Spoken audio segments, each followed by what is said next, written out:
Shu kunlarda respublikamiz bo'ylab O'zbekiston harbiy prokuraturasi tashabbusi bilan yangi O'zbekistonning vatanparvar yoshlari shiori ostida ko'rik-tanlovlar tashkil etilmoqda.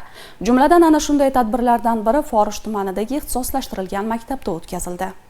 Ko'rik-tanlovning asosiy maqsadi yosh avlodni vatan taqdiriga daxldorlik, ma'naviy, axloqiy, milliy va umuminsoniy qadriyatlar hamda qonunchiligimizga nisbatan yuksak hurmat ruhida tarbiyalash, erkin fikrlaydigan, mustahkam, bilimli, jamiyatda munosib mavqeini egallash qobiliyatiga ega, mustaqil qaror qabul qilishga qodir bo'lgan vatanparvar yoshlarni tarbiyalash, ma'naviy yetuk va jismonan sog'lom barkamol avlodni ijtimoiy faolligini yanada oshirishdan iborat. Jizzax harbiy prokuraturasi, Mudofaa vazirligiga qarashli harbiy qismlar, favqulodda vaziyatlar Yoshlar ishlari agentligi va O'zbekiston Yoshlar ittifoqi Markaziy kengashi hamda boshqa hamkor tashkilotlarning mas'ullari ishtirokidagi mazkur tanlovda ixtisoslashtirilgan maktabning yuqori sinf o'quvchilaridan iborat jamoalar ishtirok etdi. Jamoalarning chiqishlarida vatanimiz ozodligi va tinchligi yo'lida qahramonlik ko'rsatgan buyuk ajdodlarimiz va jasur zamondoshlarimizning siymolari va ibratli hayot yo'li, shuningdek yot g'oyalar, odam savdosi, ommaviy madaniyatning salbiy oqibatlari va unga qarshi kurashish zarurati namoyish etildi. Shuningdek, tanishtiruv shartida ishtirokchilar san'at turlari, milliy raqs, she'r, qo'shiq,